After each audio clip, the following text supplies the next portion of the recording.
Hello! Alors, on est le samedi 23 août et on commence un tout nouveau vlog lidresque.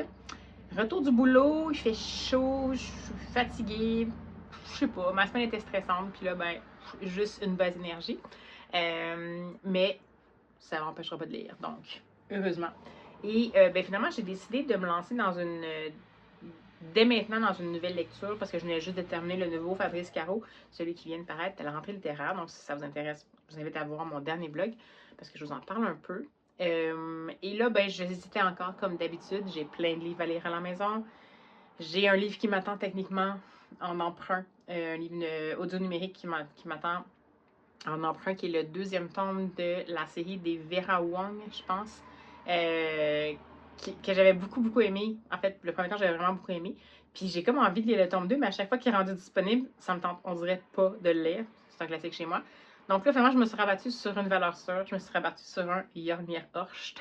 Et j'ai essayé de consacrer les dernières heures qui me restaient de Nextory sur la version audio, donc du Code Katharina, qui est une des enquêtes de William Wisting, qui est techniquement, c'est compliqué, là, mais en traduction française, je pense que c'est le 8e qui a été traduit.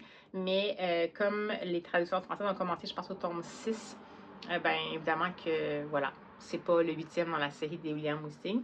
On va retrouver William Wisting qui est encore dans la police, qui commence tranquillement à envisager la retraite, mais pas nécessairement. Il va encore avoir sa fameuse fille, Lina, qui est journaliste d'enquête et qui, habituellement, dans leur relation classique, c'est que en fait, Lina va éventuellement se consacrer à une enquête journalistique sur quelque chose qui va potentiellement croiser, sans qu'on le sache nécessairement tout de suite, une enquête sur laquelle William Wisting va être à la barre potentiellement ou juste mobilisé.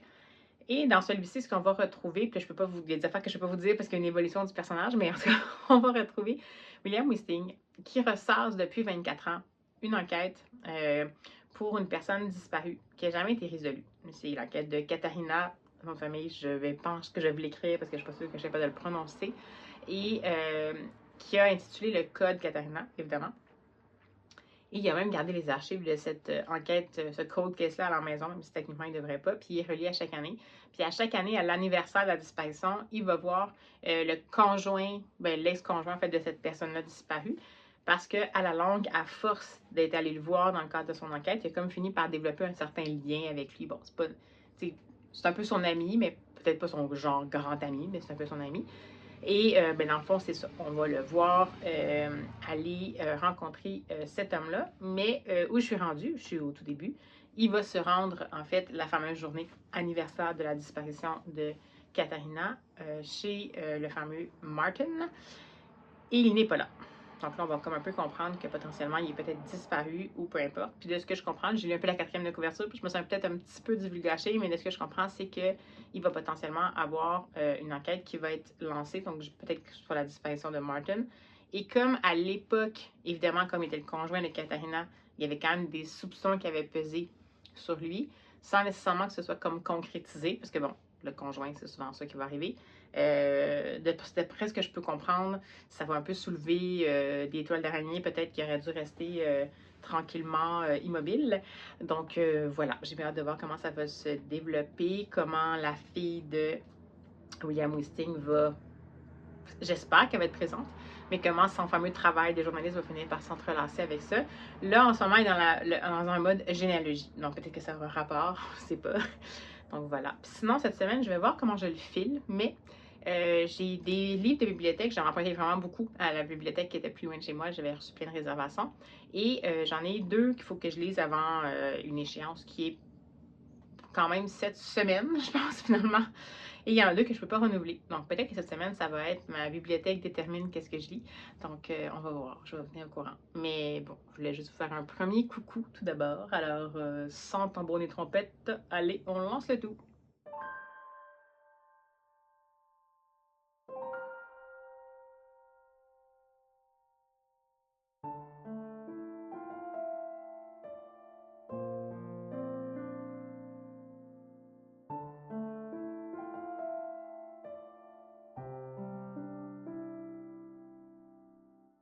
Sans doute que je vais aller lui chercher. Mais bref, deux petits nouveaux et donc du coup ça clôture la saga et donc j'ai la saga au complet si un jour je veux commencer cette saga. J'ai reçu un petit jeunesse de la part de Gulfstream dans la collection Étincelle, donc là c'est vraiment un petit jeunesse.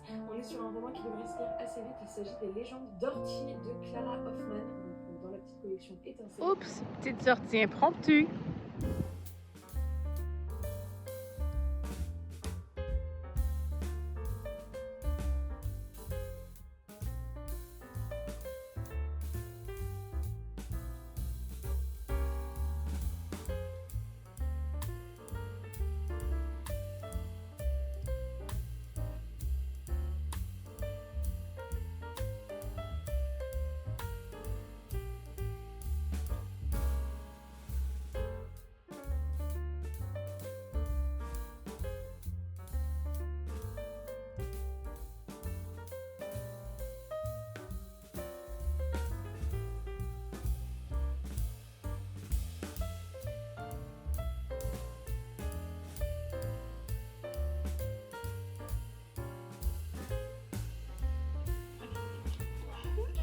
J'ai peur, j'ai hâte.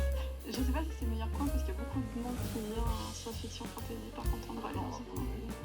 Ça m'a fait trop rire parce que j'ai vu deux filles allemandes, elles montraient Quicksilver, elles parlaient de Fourth Wing, elles étaient en train d'acheter Throne of Glass, elles parlaient de From Blood and Ash qui était leur livre préféré, genre Book Talk Girls jusqu'au bout. On est assis, mais en fait le fly est immense et moi je suis un petit farfadet.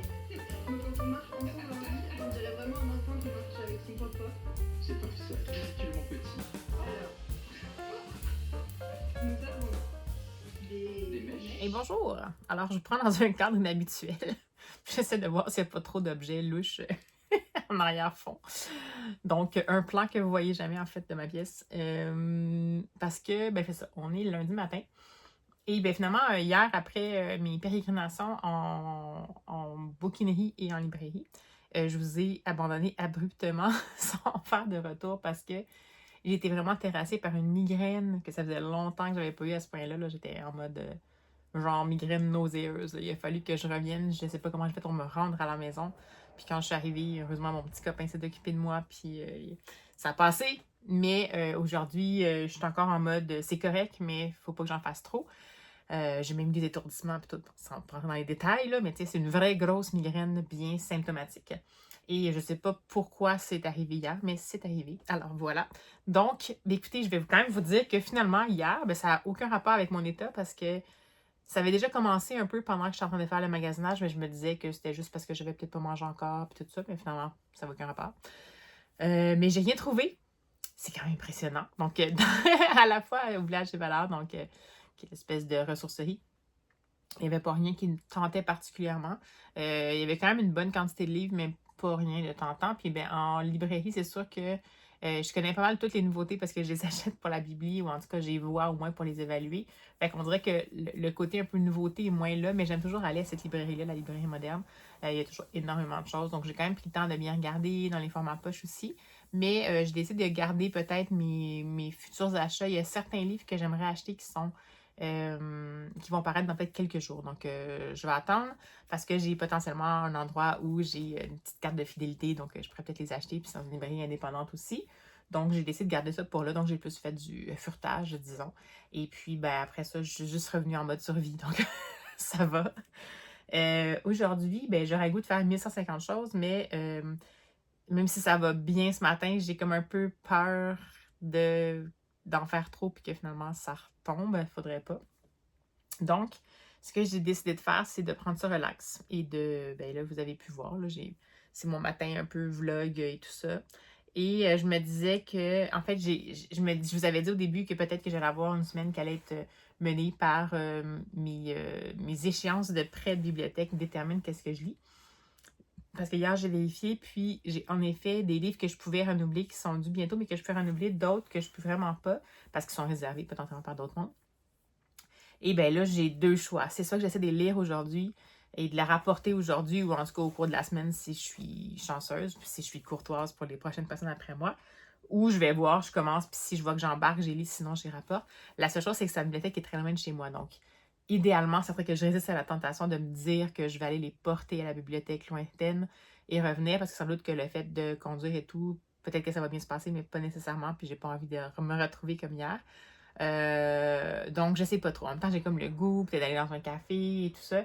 Mais voyez-vous, là, je fais juste vous parler un peu plus longtemps, puis j'ai comme un arrière-fond de mal de tête qui se profile. Donc, ça va peut-être déterminer ma journée. Excusez, on est en mode santé, ça n'a pas rapport, mais c'est juste, dans la vie, des fois, il faut juste accepter qu'il va y avoir des journées tranquilles. Alors, les 2 livres que je ne peux pas renouveler, ce sont 2 livres de bibliothèque que j'avais vraiment le goût de lire. C'est juste que c'est des gigolets, donc je ne sais pas si je vais y arriver. Premièrement, c'est Cette beauté de chez Monsieur Toussaint Louverture, donc l'adaptation en roman graphique de Watership Down. C'est de... Voyons, le prénom. Adams, oui, mais le prénom. Watership Down de... Est-ce que je vais arriver à la page de titre? Richard Adams. Puis c'est scénario de James Sturm, dessin de Joe Stuffen, lettrage Léopold Prudon, traduction de Pierre Clinqueur et Hélène Charrier, donc par M. Toussaint Louverture. Et c'est une adaptation anthropomorphique, mais je ne sais pas si la version originale est anthropomorphisée aussi, mais bref, ça me donne un petit peu une idée. Donc, grosse bricasse. Et je vous fais un petit rappel. Je vais juste voir ce que ça dit. Ça dit que c'est une épopée sombre et violente. Que ça se passe dans des collines verdoyantes et idylliques. Mais que c'est pas parce que l'apparence est idyllique que finalement il n'y a pas de menace qui se passe là. Puis qu'on va retrouver une espèce de communauté qui va essayer de se tenir ensemble et de braver les dangers par loyauté pour essayer de survivre. Et les personnages principaux semblent être Hazel et Fivier. Ou Fivier. Ou... Voilà. Alors voilà. Donc ça, c'est pour Watership Down. Et l'autre, c'est un récit, mais roman graphique, que j'ai envie d'avoir lu, mais qu'à chaque fois que je m'approche, j'ai peur que ce soit trop... Je sais pas de quoi j'ai peur. C'est parce que ça aborde en fait le parcours d'une autrice qui a été tardivement diagnostiquée ayant des troubles du spectre de l'autisme. Et je sais pas si ça m'affecte potentiellement parce que j'ai un contexte personnel qui fait que j'ai des fois l'impression qu'il y a ça qui tourne un peu dans certaines parties de ma famille et peut-être dans certains comportements, même personnels.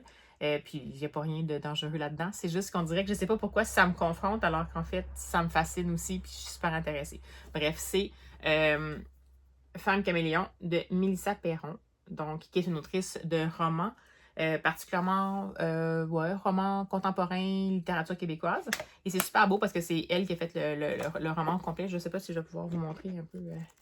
Mais ça ressemble à ça à l'intérieur. Donc, c'est un roman graphique, vraiment définition d'un roman graphique, donc texte suivi avec des illustrations. Celui-là, il est peut-être envisageable pour aujourd'hui en termes de format, mais je ne sais pas si le sujet va trop me confronter. Et celui-là, ben, le sujet n'est peut-être pas confrontant, mais c'est vraiment une grosse brique. Je sais plus pour le fun. Est-ce qu'il y a de la pagination? Excusez si je parle. C'est demandant quand même quand on est migraineux. Voyez-vous, c'est fou là. J'étais pas pire, mais là, je viens de changer de position. Je vous parle un peu, puis j'ai un arrière-fond de mal de tête. Il va falloir que, malheureusement, je fasse une action. Maintenant, il n'y a pas de pagination du tout. Eh bien, en tout cas, bref. Quand même, on va se dire que c'est assez... Alors, voilà ce que j'ai potentiellement au menu. Donc, je vais peut-être essayer de faire ça. Sinon, ben, tant pis, c'est pas plus grave que ça. Et je poursuis et je vais sans doute terminer, j'espère aujourd'hui, je ne sais pas combien de temps il me reste mais à écouter, mais le très prenant, le code de Katharina de Jorn Horst. Et c'est super intéressant. Là, ben, en fait, on vient d'arriver. Je pense pas que je vais finir aujourd'hui parce que je regarde ça, puis finalement, on est peut-être à la moitié à peu près de l'intrigue. On vient d'arriver avec le fameux parallèle dont je vous disais qu'il y a habituellement il y a 2 points de vue, puis le point de vue de la fille de William Wisting, donc Lynn, qui est journaliste, habituellement est en parallèle, puis on ne sait pas toujours comment ça va se croiser. Là, on vient d'arriver au moment où on sait qu'est-ce qu'elle va finir par, ce sur quoi elle va finir par enquêter. Puis on perçoit qu'il y a déjà pas mal un grand lien, là, c'est pas si mystérieux, mais j'aime toujours bien les voir évoluer chacun de leur façon, parce que c'est sûr qu'une enquête journalistique versus une enquête policière, c'est pas les mêmes objectifs, puis c'est pas les mêmes moyens pour atteindre la vérité. Donc, je pense que c'est ce que j'aime dans cette dynamique-là. Aussi le fait que c'est un père et sa fille, que ils ont chacun leur éthique professionnelle à respecter, mais en même temps, je sais pas, c'est vraiment touchant. Donc ça me parle bien. Puis, ben, c'est ça. Pas le mot du jour, mais le mot d'ordre du jour, ça va être d'arrêter de se frotter les yeux. J'ai les yeux qui piquent, désolée. Ça va être de s'écouter, de prendre ça ben, au rythme où ça va aller, puis c'est tout, c'est la vie. Alors, à tout bientôt, j'espère, avec peut-être un peu plus de contenu, lecture. Hey, salut! Alors, ben finalement, j'ai décidé de prendre une chance d'aller marcher maintenant parce que il annonce quand même très chaud aujourd'hui. Là, c'est déjà chaud, mais il y a du vent. J'ai pas l'impression que je vais pouvoir marcher tant que ça parce que c'est ça. Je pense que je m'enligne pour une deuxième journée de potentiellement migraine. Puis donc, je voulais en profiter pendant que c'était gérable. Et ben c'est ça. Je me suis équipée pour une minuscule marche de genre, je pense que c'est 20 minutes au total. C'est pas la grosse affaire. Mais il fallait que je passe à la pharmacie pour mon copain dans la pharmacie de mon village. Puis c'est à peu près à ça, là, 10 minutes de chez moi plus 10 minutes retour. Puis dans le fond, je me suis rendu compte que j'avais plus d'ibuprofène, donc c'est pas le meilleur moment pour en manquer. Donc je vais en même temps en ramasser pour moi. Puis il y a un mini marché de légumes que je vais peut-être, qui est juste à côté. Je vais peut-être ramasser quelques petits trucs pour ce soir, donc ou ce midi. Alors souhaitez-moi bonne chance. Je m'essaie. Je marche super lentement. Puis j'essaie de voir si ça va tenir. À tantôt!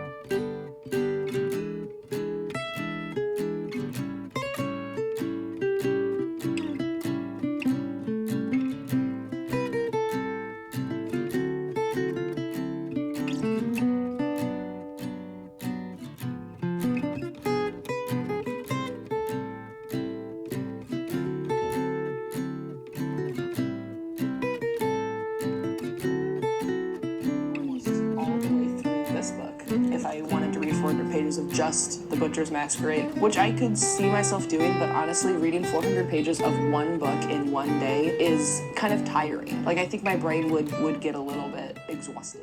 Alors, je teste un... Je vous le montre. C'est un peu dégueu, je suis désolée. Comme je cachais ma face. Je teste un matcha aux fraises. Je suis très team matcha. Matcha. Avec du lait d'avoine, mais pas vraiment tant de sucre, là, un petit peu de sirop d'érable, c'est tout. Puis je sais qu'il y a plein de trucs aux fraises partout. Puis là, ben, j'avais des fraises fraîches à la maison. Fait que j'ai essayé quelque chose, pour ça que c'est pas très beau. C'est pas du sirop de fraise, mais j'ai essayé d'écrapoutir les fraises que je pouvais dans le fond de ma tasse à mesurer avant de faire mon ma petite mousse froide de lait d'avoine. Puis c'est pas très beau, mais je suis sûre que ça va être très bon. Parce que c'est des vraies fraises, puis c'est pas hyper sucré. Donc, je vous confirme que c'est une deuxième journée de migraine, mais je pense que j'ai attrapé à temps. J'ai réussi à faire ma marche. J'ai pas trop payé pour jusqu'à maintenant. Bien manger ce midi, mais pas trop lourd. Je m'apprête à regarder encore des petits vidéos. Il y a potentiellement un Read With Me avec Book and a Cup après-midi. Fait que peut-être que je pourrais essayer de lire les fameux romans graphiques que je vous ai montrés tantôt. Fait que, ben, c'est ça. Ça s'enligne là-dessus. Embrace the day, comme il vient, on va dire.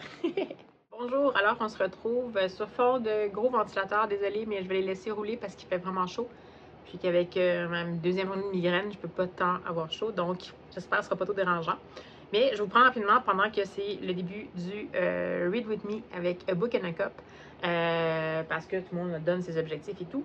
Pour faire un mini book haul parce que j'ai reçu finalement un colis que j'ai commandé. Et ben, je voulais vous montrer rapidement qu'est-ce que c'était, qu'est-ce que j'avais acheté.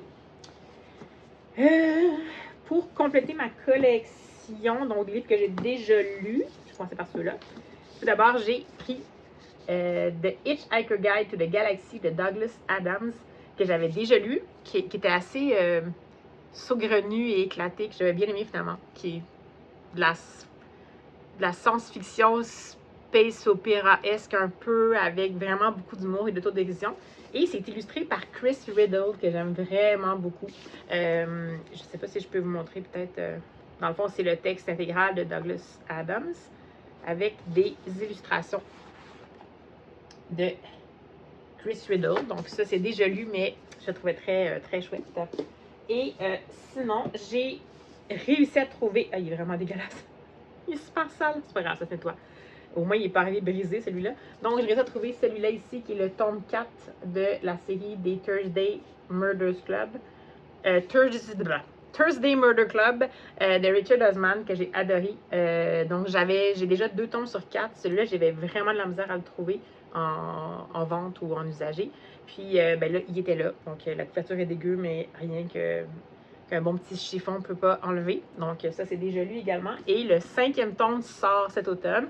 Et il y a l'adaptation qui commence sur... Pas l'adaptation, mais l'adaptation en film qui commence sur Netflix. Netflix à laquelle je suis plus abonnée parce que prise de position par rapport aux États-Unis, mais je pense que j'aurai de la misère à pas me réabonner au moins pour celui-là. Donc, est-ce que vous êtes comme ça vous autres aussi des fois? Genre, j'ai vraiment des convictions fortes, mais là, ça travaille vraiment fort ma conviction. Là. Et sinon, un fameux John Klassen que j'aimais beaucoup, qui est The Rock from the Sky, donc de John Klassen. En français, c'est, je pense, tout simplement La Roche tombée du ciel. J'aime tellement John Klassen. C'est toujours un peu absurdo-sympathique. Donc, on est comme ça ici, puis là, on est dans des dialogues. Je sais pas si vous voyez, ça paraît peut-être pas vraiment, mais il y a une différence de couleur entre les deux dialogues. Puis c'est vraiment, ben, c'est ça. C'est l'histoire d'une roche qui tombe du ciel, puis de qu'est-ce que les personnages vont faire pour essayer de déterminer qu'est-ce qui se passe, comment ça se fait que la roche est tombée du ciel. Donc, j'avais adoré, je suis super contente. De toute façon, John Klassen, toujours un must à voir. Et sinon, j'ai osé 2 trucs, ça, c'est vraiment des trucs, parce que c'était pas cher. J'ai osé essayer, même si je ne l'avais pas encore écouté en livre audio, de lire un Jessica Bull. Parce que je l'ai vu passer, puis là, je suis comme en deuil de la série de Stéphanie Baron, qui est la série qui faisait des Jane Austen Mystery, mais qui était hyper bien faite, super bien écrite, bien recherchée. Et j'ai souvent été un peu échaudée par des séries qui mettaient en scène des écrivains ou des écrivaines dans le mode Cozy Mystery. Puis là, j'avais vu passer celui-là, puis il est vraiment bien coté. Donc, j'ai envie d'essayer. Puis ça s'appelle tout simplement Miss Austen Investigates, donc de Jessica Bull. Et dans le fond, le premier tome, c'est The Atlas Milliner. En français, il y a eu une autre édition, je pense, qui s'appelle... ben, en fait, elle a été... c'est juste Miss Austen Investigate, je pense, dans la nouvelle édition, une nouvelle couverture. Mais bon, c'était celle qui était disponible. Donc, je vais tenter le coup. C'était pas un gros risque. Puis bon, on verra si j'aime ça ou pas. Sinon, je le ferai circuler. Mais j'avais comme peur, mais en même temps, ça me travaille trop. Donc, je vais essayer. Ça, c'est une prise de risque. Puis celui-là, le rendu à l'intérieur est vraiment boboche. Ça me fait rire. On dirait comme une... Je sais pas quand ça a été fait. À mon avis, ça a été fait... Hey, c'est un documentaire jeunesse, mais comme... Ça doit faire longtemps parce qu'on fait plus des documentaires jeunesse comme ça maintenant. Mais c'est à cause du sujet qui m'intéressait. Initialement... Oui, 1995. OK, ça fait très 95 quand même. Mais c'était ça ici. Donc, c'est Rosie the Riveter. Et c'est Woman Working on the Home Front in World War II de Penny Coleman, illustré avec des photographies. C'était fait par... c'était chez Random House Kid. Dans le fond, c'est vraiment toute l'histoire des femmes pendant la Seconde Guerre mondiale. Puis, ben, qu'est-ce que Rosie the Riveter a signifié, en fait, pour eux. C'est-à-dire l'arrivée des femmes en masse dans la force... ben, des usines, de la fabrication, des rôles qui étaient jusqu'à maintenant, jusqu'à ce moment-là, masculins. Et qui étaient, oui, c'est ça, dans le fond, que les femmes ont pris en main le destin à ce moment-là. C'est juste que regardez à l'intérieur, et c'est correct, puis je vais lire parce que c'est moi, puis je suis un adulte, mais c'était considéré comme un documentaire jeunesse en 95. C'est comme une thèse. Regardez la mise en page, genre, on est tellement rendu ailleurs. Vraiment plein de textes, super dense, pas d'espace. Mais le sujet m'intéressait vraiment gros. Donc voilà, j'ai pris cette chance-là. Donc c'était mon mini book haul. Et puis, ben c'est ça. Ça tombe bien, je suis toute prête à commencer ma lecture. Puis ce que je vais potentiellement lire, c'est les fameux 2 livres que je vous ai montrés. Donc je pense que je vais me lancer tout de suite dans Watership Down. Parce que c'est celui-là que je réserve plus de difficulté à revoir. Tandis que lui, il existe même en livre audio. Mais en même temps, j'avais le goût de le lire en vrai. Puis sinon, je pense qu'il est là à la bibliothèque à laquelle je travaille. Puis comme ça fait un bout qu'il est sorti, ben, je me permettrais potentiellement de l'emprunter pour pas priver un abonné et tout ça. Donc, je vous laisse parce que le Read With Me commence.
bonjour. Alors, me revoici après le Read With Me.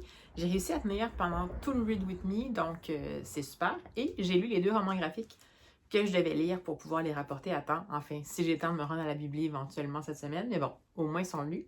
Et ça a été très agréable. Je suis contente d'avoir fait ce blitz-là. Donc, j'ai commencé par Watership Down, donc de Douglas Adams, adapté en roman graphique et magnifiquement mis en livre par M. Toussaint Louverture. Et c'était super intéressant. C'était très touchant. C'était très... c'est un peu comme un conte philosophique, je dirais. Puis bon, ça met en scène vraiment... Je suis vraiment ignorante, mais j'ai aucune idée à quoi ressemble le livre original de Watership Down. J'ai même pas eu le temps, je l'ai regardé avant de vous en parler. Mais là, ici, en fait, on est vraiment dans un monde où il va y avoir, en fait, un peu un mouvement de rébellion chez les lapins qui habitent dans les collines.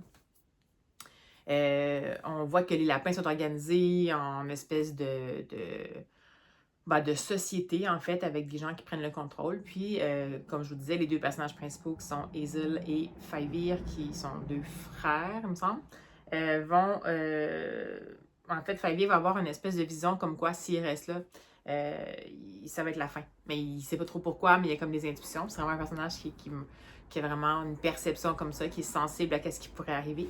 Et Hazel va finir par le croire et ils vont finir par décider de quitter, même si techniquement, bon, eux autres, ils font pas partie comme de la haute société où est-ce qu'ils sont dans le clapier ou tout ça, puis la société qu'ils sont. Mais ils vont finir par même entraîner des gens qui font partie des élus, entre guillemets, pour quitter. Et dans le fond, on va les suivre à travers leur pérégrination, leur quête d'un nouvel endroit où rester. Ils vont croiser d'autres sociétés de lapins qui, visiblement, ont aussi des structures de pouvoir. Ils vont croiser, évidemment, les ravages que font le pouvoir versus les valeurs d'équité, d'égalité, d'entraide, d'accueil. Ils vont être confrontés à le côté, c'est très anthropomorphisé bien sûr, mais le côté lapin ou humain de vouloir sauver sa peau plutôt que d'avertir les autres d'un danger. Ils vont faire une bataille finale, entre guillemets, pour un peu le bien-être de la société, et tout ça sur fond de un imaginaire particulier à ce monde-là, donc vraiment comme une espèce de, même un système un peu spirituel aussi là, qui est là, donc pour eux autres, il y a comme un grand créateur, puis bon, et puis il y a un genre de lapin premier du nom qui a comme un peu justement amené le monde à s'organiser comme ça. On est quand même dans un monde où il y a des humains, là, donc c'est juste qu'on va donner la parole aux lapins. Donc les humains qui sont bien entendus perçoivent les lapins comme quelque chose qui est à manger, la confrontation avec les autres espèces d'animaux. Puis c'est vraiment, la visée des Hazel, c'est vraiment d'inclure tout le monde en fait. Puis d'en arriver à comprendre que chaque personne ou chaque espèce a ses forces, puis si on arrive à mettre à profit les forces de chaque, que ce soit dans la même espèce ou dans une espèce différente, ça va juste faire une communauté qui est plus solide. Donc, et non pas une société avec des étages, mais une communauté qui est plus solide. Donc, ça peut avoir l'air un peu pontifiant quand j'en parle comme ça, mais pas du tout. Là. C'est très touchant. Il y a des bouts qui sont très durs parce que, bien évidemment, on parle ici de guerre de territoire. Puis, on parle aussi de comment les lapins s'attaquent entre eux dans la nature. Donc, c'est ça. Ça se déchiquette, puis ça se mord, puis ça saigne. Puis, ça m'a vraiment touchée. En fait, j'avais aucune idée à quoi m'attendre. Puis, j'ai trouvé ça très, très, très inspirant. Vous le savez, je suis toujours un petit peu sur mes gardes. On est un petit peu dans une idée de conte philosophique. Parce que pour moi, la limite est tellement fine entre quand c'est bien fait puis quand c'est maladroit. Puis quand c'est maladroit puis que je sens trop les ficelles puis j'ai trop l'impression que j'ai conscience qu'on me dit de bien comprendre cette leçon et d'avancer avec ça et ça m'énerve. Là, oui, c'est présent, mais c'est vraiment comme il y a même, on comprend très bien la structure de ce point de vue-là, parce qu'en fait, on est vraiment dans un monde d'humains de réguliers, on a le point de vue des lapins. Puis à quel point il y a vraiment un mimétisme par rapport à ce que les humains peuvent faire aussi. mais qu'il y a la part aussi de tout ce qui est légende ou imaginaire en lien avec justement les lapins. Pour moi, c'est tellement complet, c'est tellement développé que ça m'a pas paru comme... Je l'ai pris vraiment comme un conte ou une légende. Puis quand c'est comme ça, on l'accepte tel quel avec tout ce que ça vient de potentielles leçons à retenir. Mais dans le fond, il laisse quand même le lecteur tirer ses propres conclusions et tout. J'ai vraiment aimé ça. L'objet roman graphique de M. Toussaint Louverture, en fait, pas de M. Toussaint Louverture, mais de ces créateurs-là ou créatrices-là chez M. Toussaint Louverture est quand même audacieux parce qu'on va, en fait, on est vraiment dans, audacieux, pas dans sa forme, on est vraiment dans des cases habituellement. On va avoir certaines pages sur les doubles pages. Mais au niveau du découpage, les seules audaces qu'on va avoir, des fois, ça va être des pleines pages comme ça, disons. Mais sinon, ça reste quand même particulier parce qu'il y a quand même des scènes de bataille, c'est pas toujours évident. J'admets que des fois, je me perdais un peu dans les scènes de bataille parce que pour moi, les lapins se ressemblaient tous, ce qui n'est pas la réalité. Mais voyez-vous comment les parallèles peuvent se faire avec l'humain et tout. Mais j'ai trouvé que c'était très bien fait. Le dosage entre dialogue et partie justement de narration ici est quand même bon. Ah, je sais pas si on a vu parce que je pense que la face, je voulais trop voir. Oui, c'est ça. C'était assez long, mais ça se comprend bien. C'est divisé par comme chapitre. Fait que j'imagine que c'est comme l'œuvre originale. En partie, en fait, là. Je sais pas si je vais pouvoir la retrouver, mais en même temps, on a des en-têtes. Voyez-vous, comme ici, on a retour et départ. Donc, j'ai vraiment beaucoup aimé ça. Est-ce que c'est un coup de cœur? Je sais pas, mais la seule raison pour laquelle c'est pas un coup de cœur pour moi, c'est que même si j'ai trouvé que c'était extrêmement bien fait, c'est comme une fable philosophique plus. Ouais, une fable philosophique. Une fable animalière philosophique. C'est moins mon genre habituellement, donc je suis contente de l'avoir découvert, je suis contente d'avoir été sensible à ça. Mais c'est sûr que ça pourrait être un coup de cœur parce que c'est pas vraiment dans le métal, mais c'est extrêmement bien fait. L'adaptation en roman graphique qui est proposée, en tout cas moi, est venue me chercher. Est-ce que j'aurais aussi bien répondu au texte original de Douglas Adams? Je ne sais pas, mais je pense que je l'ai acheté, je me souviens même plus. Mais oui, je l'ai acheté en texte. Donc, éventuellement, peut-être que je lirai pour voir si la version roman vient me chercher autant. Mais excellente lecture. C'est un objet qui a son prix. Au Québec, c'est assez impressionnant, mais même en Europe, le 32,50 €, ça donne un peu une idée. Ici, c'est comme au moins 55, je pense, dollars canadiens.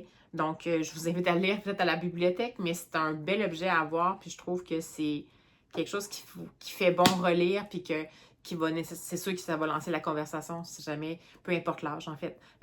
Il y a des scènes quand même qui sont plus dures, mais c'est des scènes de combat animal, donc oui, ça peut être peut-être trigger si jamais vous avez l'impression que tout ce qui est maltraitance des animaux, ça peut vous atteindre, mais c'est pas maltraité par l'humain, c'est entre eux qui se maltraitent. Bon, on évoque que l'humain est là, puis qu'il y a des choses qui sont pas bien, qui sont faites, mais c'est vraiment plus entre eux autres. Fait que c'est sûr, dans ce sens-là, peut-être qu'un jeune lectorat, ça va dépendre vraiment où ils en sont, mais je pense que dès 10-12 ans, dans la mesure où on accompagne vraiment, c'est intéressant de voir qu'est-ce qu'un jeune pourrait recevoir de ça versus un adulte.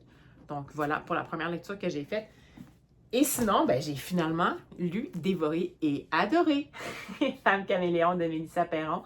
Donc, je sais pas pourquoi, je sais pourquoi j'avais une crainte, mais c'est tellement beau. En même temps, ça, c'est un récit, c'est de l'autofiction, mais en fait, c'est un récit plutôt, pas nécessairement l'autofiction, c'est un récit de son parcours. En fait, l'autrice raconte sa vie et son parcours, en fait, sa quête pour trouver, en fait, qui elle était. Puis, finalement, elle, dans son cas, comme je vous disais, c'est assez le moment où elle a eu l'impression d'enfin retrouver qui elle était, puis d'avoir le droit d'être comme elle est vraiment, donc sans être une femme caméléon.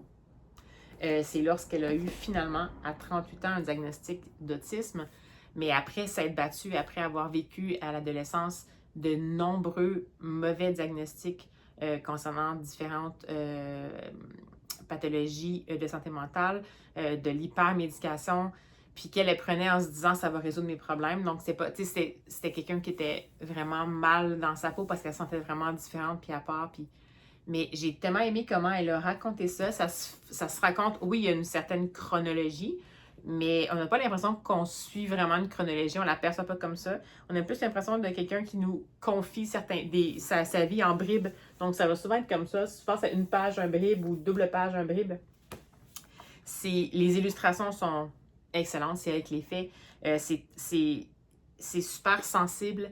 Ça évoque, c'est coloré. Elle, si j'ai bien compris, elle a une des conditions qui est la synesthésie. Donc, elle perçoit les chiffres et les jours de la semaine, puis des lettres, je pense, mais plus les chiffres, à des couleurs. Donc, on sent que ça a beaucoup travaillé, mais c'est vraiment sa façon de décrire. Je sais pas, je trouvais que ses illustrations n'étaient pas trop traditionnellement illustratives, non, traditionnellement représentatives de ce qu'elle disait. Souvent, ça allait vraiment vers autre chose, donc quelque chose qui évoquait vraiment ce dont on parlait ici. Mais ça, je vous ai montré la page qu'il y a eu, c'est très très beau, celui-là, ça m'a gros touché, mais quand elle a fait son illustration ici, qui illustrait le fait qu'elle avait des petits ruisseaux de larmes, parce qu'elle était hyper sensible, mais je trouvais ça super beau. C'est un récit qui est lumineux, même s'il fait état d'une vie qui a vraiment pas été facile. Elle s'est pas rendue où elle est là sans heurts, puis c'est pas terminé. C'est intéressant aussi, c'est que c'est le chemin de ses... Elle nous raconte, en fait, sa vie, comme je vous disais, sous forme de bribes, ce qu'elle a rencontré, les écueils qu'elle a rencontrés, mais toujours avec sa perception à elle. Puis on n'est jamais dans le misérabilisme, on est juste dans le partage honnête de quelque chose qu'elle a vécu, qu'elle continue à vivre quand même. Puis, je sais pas, ça donne vraiment espoir. C'est quelque chose qui, je trouve que ça fait vibrer, en fait, sa différence. Puis j'ai trouvé que ça donne envie de justement soit apprendre à la découvrir plus ou apprendre à s'ouvrir encore plus à la différence. Puis en fait, on a tous certaines différences. Dans son cas, à elle, c'est une différence qui a été rentrée dans la case de l'autisme. Mais comme elle disait, il y a autant d'autisme que d'autistes. Donc, c'est pas tout le monde chez qui l'autisme se manifeste de la même façon. Je sais pas, ça m'a fait tellement du bien de lire ça. Je trouvais que c'était... En même temps, c'est un peu étrange de dire ça parce que, comme je vous disais, ça aborde des choses très sombres. Puis attention, évidemment, c'est un récit de vie. C'est quelqu'un qui a vécu des grandes périodes de dépression, d'anxiété, de pensées noires et de pensées suicidaires. Donc, juste traumavertissement peut-être. Mais juste vous dire, bon, évidemment, je peux jamais savoir à quel point pour quelqu'un un traumavertissement, pour ça je le mentionne, mais c'est pas, c'est pas un spoiler, c'est un récit de vie, donc c'est mentionné, il n'y a pas de souci. Mais cela dit, si jamais pour vous le traumavertissement n'est pas trop... Mais en fait, ça vous active pas trop fortement, c'est super bien amené. Donc je trouve que c'est amené de façon, je trouve, crédible, juste, assez sobrement, mais assez... sobrement, évocative, de façon évocative, mais sans que on se sente, je sais pas comment l'expliquer, on perçoit tout ce qu'elle veut nous transmettre comme étant son parcours, mais on reste pas pris avec ce qu'elle nous transmet. C'est spécial, c'est comme si elle nous l'offre, vraiment comme un tableau, en fait. Puis en fait, c'est une artiste, mais pas juste de dessin, mais c'est une artiste peintre. Elle a fait plein de choses dans sa vie, entre autres, mais bref. Et puis, bien, c'est ça, c'est vraiment comme ça nous a fait. C'est exactement ça, finalement. Voyez-vous, ça vaut la peine que je vous en parle. Mais elle présente vraiment sa vie comme un tableau. Puis sa différence, comme les différentes touches qu'elle va mettre sur son tableau. Puis ça m'a vraiment marqué. C'est un coup de cœur, vraiment, vraiment, vraiment. J'ai lu aucun de ses romans. Je la connais, elle est très connue en littérature québécoise. Puis, ben, c'est ça, comme je vous disais, j'ai un contexte particulier parce qu'en fait, c'est une autrice qui évolue, qui a grandi dans la municipalité ou la bibliothèque à laquelle je travaille et donc c'est spécial, mais j'ai jamais été attirée vraiment par les romans, mais finalement peut-être que là je vais m'essayer en ayant juste absolument appris à connaître peut-être plus la personne derrière l'autrice. Je ne peux que vous conseiller cette lecture-là. Ne serait-ce que juste pour accueillir cette espèce de tableau touchant-là qu'elle nous propose. Puis, tant mieux si peut-être pour certaines personnes qui vont lire, ça va aussi créer un déclic peut-être pour aller plus loin, ou que ce soit en lien avec l'autisme ou pas, mais simplement pour apprendre aussi à essayer d'apprendre à essayer pas de jongler, mais de jouer avec les cartes qu'on a finalement, puis d'en faire les combinaisons les plus inspirantes possibles pour nous-mêmes. Donc, c'est ça. Moi, ça m'a vraiment touchée. Je ne m'attendais absolument pas à ça. Je suis vraiment allée sur les freins. Je crois que je craignais potentiellement l'ambiance dans laquelle ça allait nous mettre. J'avais l'impression que peut-être je serais éponge, hypersensible aussi. Donc, j'avais l'impression que ça allait me rester comme ça, puis ça allait un peu m'angoisser. Puis finalement, absolument pas. C'est vraiment comme une belle brise d'été qui vient comme nous souffler à l'oreille. C'est ça, ce fameux récit de vie-là qu'elle décide de nous offrir un peu en exposition. Donc, voilà. Donc, ce sont mes 2 lectures d'aujourd'hui. Ça m'a permis de penser à autre chose. Puis, pour le moment, les symptômes se sont un peu gardés, se sont un peu tranquillisés, mais absolument, là, on approche l'heure où la fatigue entre en ligne de compte, donc on verra pour la suite des choses.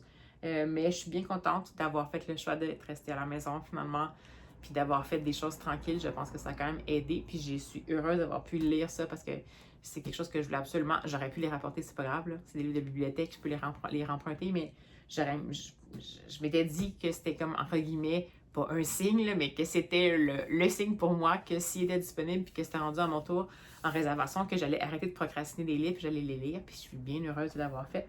Et non seulement je suis heureuse d'avoir réussi à garder, à tenir parole, mais c'est surtout que c'est des super belles découvertes dans 2 horizons complètement différents, mais vraiment des belles découvertes. Fait que, voilà, je vous dis à dans quelques secondes pour vous, mais dans quelques moments, éventuellement, de mon côté.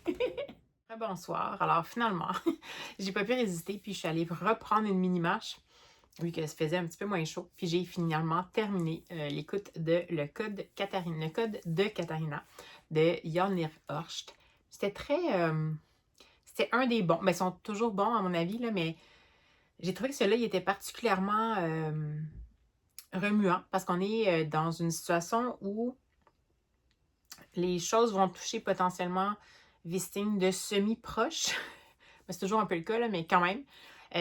Et on va être confronté vraiment à des questions d'éthique, mais aussi d'humanité, jusqu'à quel point on est prêt à aller à l'encontre. Je ne veux pas divulgacher rien. Jusqu'à quel point on est prêt à trahir, disons, des gens qu'on respecte potentiellement pour atteindre un but. Et à la fois être la personne qui fait ça et la personne à qui on fait ça.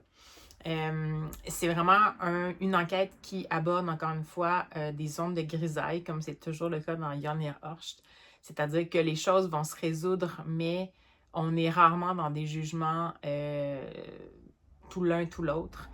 On est toujours devant des actes terribles, des personnes qui font le mal, mais des personnes qui sont pas nécessairement un bloc de méchants vilains. Sans toutefois excuser quoi que ce soit. Donc, j'aime beaucoup la sensibilité, encore une fois, de l'inspecteur William Wisting, dans le sens où il est vraiment, on a toujours des grands pans d'introspection, il est toujours dans la délicatesse par rapport à sa façon d'interagir avec les gens, c'est un grand sens de l'observation, un grand sens du respect de l'autre, malgré le fait qu'il y a une grande rigueur morale. Donc, c'est pas quelqu'un qui va faire... C'est pas une caractéristique qui fait en sorte qu'il va finalement tordre, disons, disons, ignorer ses obligations. C'est quelqu'un qui croit beaucoup en la justice, mais peut-être pas en s'y rendant pas nécessairement à tout prix, entre guillemets, ou de n'importe quelle façon. Encore une fois, je vous disais, Lina, sa fille, est impliquée. On la voit un peu reprendre les rênes après un certain contexte. Puis c'est sûr qu'elle était un peu moins présente que les autres fois, mais elle a un contexte qui fait que ça fait en sorte qu'elle est un peu moins présente. C'est juste logique. Et on comprend assez rapidement de quelle façon l'enquête journalistique qu'elle a est reliée à ce que le filon que William Wisting suit. En fait, cette fois-ci, c'est plus comme une enquête à 4 mains avec 2 pans, un pan policier puis un pan journalistique, même si c'est pas tout le monde qui est au courant de à quel point c'est une enquête à 4 mains.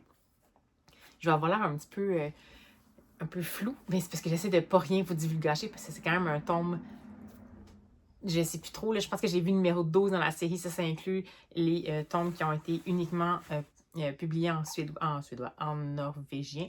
Mais bon, bref, donc c'est un tome qui est avancé dans la série, donc je ne peux pas non plus trop vous divulgacher parce que les personnages évoluent d'un tome à l'autre, donc j'ai vraiment beaucoup aimé ça. Ça n'a pas été un coup de cœur, mais c'est simplement parce que c'est une de ces enquêtes qui était juste comme super bien faite, bien dosée comme je vous disais, puis qui faisait en sorte qu'en cours d'enquête, en cours de livre, on a suffisamment de pistes pour comme avoir une bonne idée de qu'est-ce qui va se passer.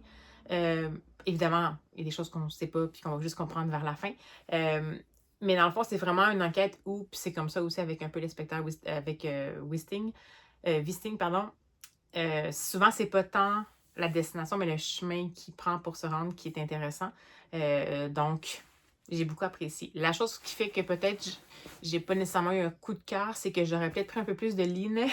J'aime bien quand les deux sont là puis travaillent vraiment parallèle, puis qu'il y a un petit peu plus d'interaction entre eux deux de façon inattendue, puis de façon un peu plus complexe à gérer parce que c'est vraiment deux domaines qui cohabitent pas super bien. Le fait d'être un policier et d'avoir un code d'éthique en regard des enquêtes en cours versus être journaliste, avoir une obligation d'essayer de faire sortir la vérité et en même temps protéger ses sources. Bref, absolument, ça c'est là aussi. Là, c'était là, mais dans une moindre mesure. En même temps, on avait un gros morceau sur William Wisting avec une partie, comme je disais, qui concernait plus directement. Donc, c'est ça. Mais en soi, c'est pas parce qu'il y a vraiment eu un gros bémol ou une grosse maladresse. C'est juste mon goût à moi, donc mon expérience de lecture. J'aurais préféré un petit peu plus de Line. Puis c'est drôle parce que j'ai vu qu'il y avait des retours qui étaient un peu pas mitigés, mais les gens ont comme adoré ou peut-être pas tant aimé, on dirait, ce tome-là, comme s'ils disaient que c'était un petit peu essoufflé et tout, mais moi, je pense que c'est juste que c'est sûr que c'est comme je vous disais, c'est une approche qui est un peu différente, malgré le fait qu'on garde toujours l'espèce de principe que vers la fin de tous les inspecteurs Wisting, il y a toujours une partie où une ou les deux personnes, donc William Wisting et sa fille, finissent par se ramasser dans une situation où ils sont eux-mêmes dans un mode de thriller par rapport à leur intégrité de personne. Donc, on a toujours peur un peu pour eux autres. Donc, ça, c'est respecté, mais la tension monte différemment. Là-dedans, elle ne monte pas peut-être autant que d'habitude. Fait que peut-être que c'est pour ça que les gens ont moins aimé. Mais moi, j'ai pas détesté cette espèce de ce petit détour-là qui a été pris, pourquoi pas? Moi, ça m'a plu. Puis la plume demeure intéressante, les personnages demeurent toujours aussi intéressants, les personnages principaux, donc j'ai bien hâte de les retrouver pour la suite des choses. Alors, bonne lecture, et ça m'a fait du bien. C'est comme, on retrouve des gens qu'on connaît bien, on dirait, puis c'est rassurant. Et là, je ne sais pas trop ce que je vais lire, parce que j'ai quand même eu les 2 romans graphiques. Et là, je vais peut-être prendre une lecture audio, mais comme d'habitude, j'ai toujours un peu de misère à choisir une seconde lecture audio, donc je sais pas ce que je vais faire. Donc, encore une fois, je vais revenir quand j'en savoir un peu plus, mais je voulais quand même vous faire un petit retour sur ma lecture audio du moment. Allez, à tout de suite! Bonjour! Alors, on se retrouve mardi le quelque chose août, 26 août, pause repas. Et toujours dans ma phase migraine, donc je vais faire ce que je peux. Je suis au boulot, mais je ne sais même pas si je vais tenir la journée. On verra bien. Je vous parle parce que j'ai finalement décidé d'écouter un nouveau livre audio. J'ai tenté de, de lire des livres audio hier, 2 séries que je voulais poursuivre. Bien, entre autres, je m'étais dit, je vais lire un P.D. James, mais celui où je suis rendue, le livre audio, je pourrais l'obtenir par la bibliothèque, mais je suis en attente, en réservation. Puis l'autre livre que je voulais lire, c'était... Je me souviens plus. C'était encore une série de romans policiers, mais je me souviens plus quel. Bref, peu importe. Ça aussi, il a fallu que je le réserve. Donc, ça va venir sous peu, mais c'est pas encore prêt. Donc, je me suis rabattue quand même sur un roman policier, mais un peu plus doudou, entre guillemets. Donc, j'ai décidé de poursuivre la série de l'inspecteur Grant de Josephine Tey, que j'avais découvert par son assez surprenant Daughter of Time. Mais après ça, dans le fond, il y a une série qu'elle a faite avec l'inspecteur Grant, qui est un inspecteur de Scotland Yard. Et celui que je suis en train de lire, c'est A Shilling for the Candles, quelque chose comme ça. Et on va en fait se retrouver sur la côte sud de l'Angleterre, dans une espèce de station un peu balnéaire et une femme va être retrouvée noyée en costume de bain sur la côte. Et ben, en fait, on va finir par comprendre qu'elle habite un cottage pas trop loin sous un nom qu'on n'est pas trop sûr, là, genre Mrs. Robinson, qui est quand même un nom assez typiquement faux en Angleterre, parce que c'est très commun. Et les sergents locaux vont s'en occuper et tout ça. Et, mais dans le fond, plus ça va aller, puis plus on va apprendre que, ben, en fait, cette jeune femme-là, c'est une actrice super connue qui, en fait, avait loué une maison là, puis qui est décédée. Et, ben, dans le fond, lors de l'enquête préliminaire, il va y avoir la présence de l'inspecteur Grant de Scotland Yard, ce qui veut dire que même si, a priori, on pouvait penser à une mort accidentelle, visiblement, ça n'en sera peut-être pas une. Donc, ce que je comprends, c'est que l'inspecteur Grant va se mêler à cette enquête-là, et parce que ben, il est de Scotland Yard, c'est une grande personnalité connue, mais que plus ça va aller, puis plus il va se rendre compte qu'on dirait que tout le monde avait des bonnes raisons pour se débarrasser de cette actrice-là. Donc, j'ai bien hâte de voir ça. J'adore vraiment l'appeler de Josephine Tey. C'est un pseudonyme, il me semble, j'ai lu, c'était... Son nom, il me semble, c'est Elizabeth McIntosh, chose comme ça. Mais elle écrit vraiment bien. Il y a toujours un petit peu d'humour, c'est bien tourné, ça se lit avec fluidité. Donc, même si le contexte est un peu une enquête traditionnelle, on dirait que, ben, malgré tout, il y a comme une espèce de qualité de l'écriture qui me surprend toujours. Non pas que les enquêtes traditionnelles de cette époque-là soient mal écrites, mais il y a eu un souci, en fait, de rendre l'expérience fluide pour le lecteur. Donc, voilà. Alors, je suis au tout début. Je vais le lire et je vais l'écouter, en fait, puis je vais vous en reparler quand ça va être terminé. De toute façon, le vlog est quand même pas mal avancé, donc je vais sans doute m'en tenir à cette lecture-là, puis ensuite, je vais arrêter le contenu de ce vlog-ci pour en commencer un nouveau. Alors, ben, je reviens quand je peux.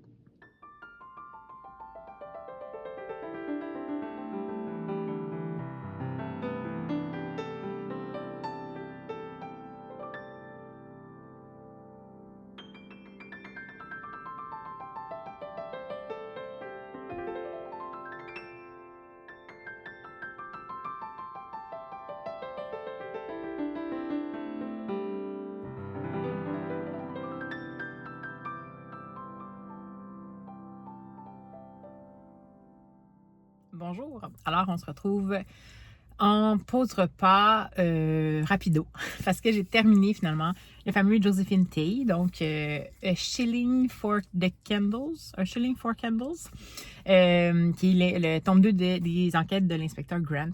J'ai vraiment beaucoup aimé. Ça reste quand même une histoire traditionnelle qui est typique aussi du contexte littéraire et historique où ça a été écrit. Mais j'ai trouvé quand même que pour une proposition d'une autrice de cette époque-là, oui, le héros, c'est l'inspecteur Grant, mais il est quand même perfectible. Puis dans celui-là, ce qui est intéressant, c'est qu'il va avoir l'aide d'une enquêtrice amateur impromptue qui s'appelle Erika et qui est une jeune femme de 17 ans qui veut tout sauf se conformer à l'idée que la société a de ce qu'elle devrait être à 17 ans. Elle est élevée seule par son père qui est commissaire de police.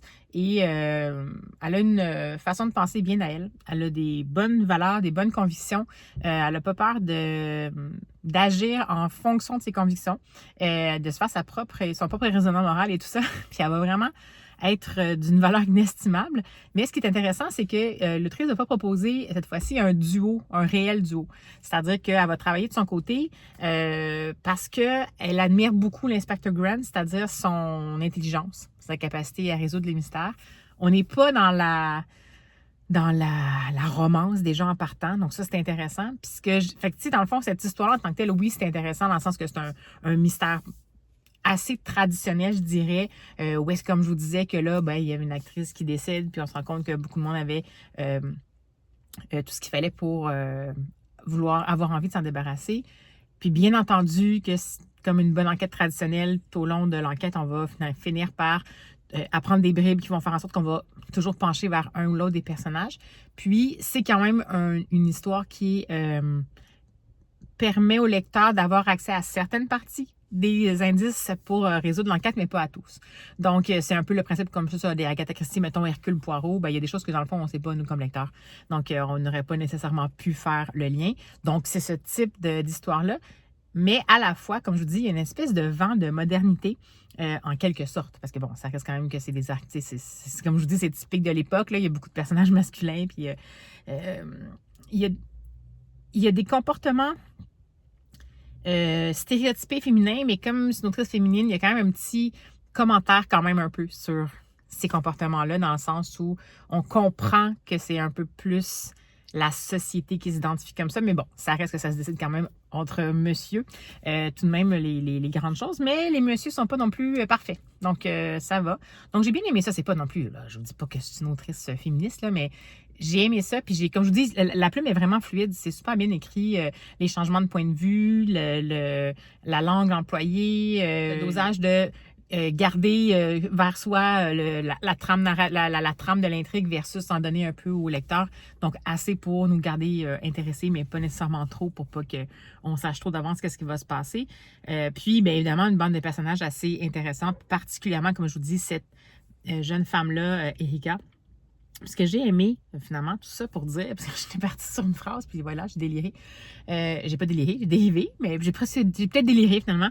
Tout ça pour dire que ce que j'aime aussi d'Erika, c'est qu'elle n'a pas changé. C'est-à-dire que on n'est pas dans le modèle, ben, comme des fois dans la Agatha Christie, là, que il y avait une héroïne forte, mais que finalement, vers la fin, elle va finir par se conformer finalement, c'est-à-dire qu'elle va finir par céder, puis là, être en amour avec l'homme et tout ça. Bon, il y a quand même une fin qui m'a un peu laissé dubitative, je sais pas si j'ai bien compris, peut-être qu'il y a quand même une ouverture à la fin, mais c'est pas du tout centré là-dessus. Puis si jamais c'est le cas, c'est un intérêt intellectuel. C'est vraiment une jeune femme qui est super intéressée par l'intelligence des gens.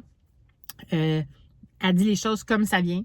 C'est pas une jeune femme qui s'intéresse particulièrement à comment s'habiller dans ce qu'elle est habillée confortable, mais à l'époque, c'était vraiment comme c'était un outrage.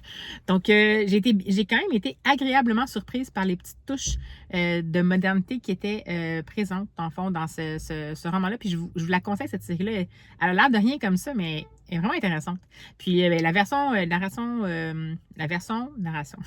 version audio était très bien faite. La narratrice était excellente. Vous êtes tous les personnages. Puis on n'a jamais été dans la caricature. On comprend très bien, malgré qu'il y a des changements de point de vue. Puis pour moi, ça a quand même participé justement au dynamisme puis à la réception que j'ai eue de cette lecture-là. Donc, vraiment belle façon de terminer ma semaine de vlog. Donc voilà, sur ces bonnes paroles, je vais conclure ce vlog parce que j'ai déjà beaucoup de matériel.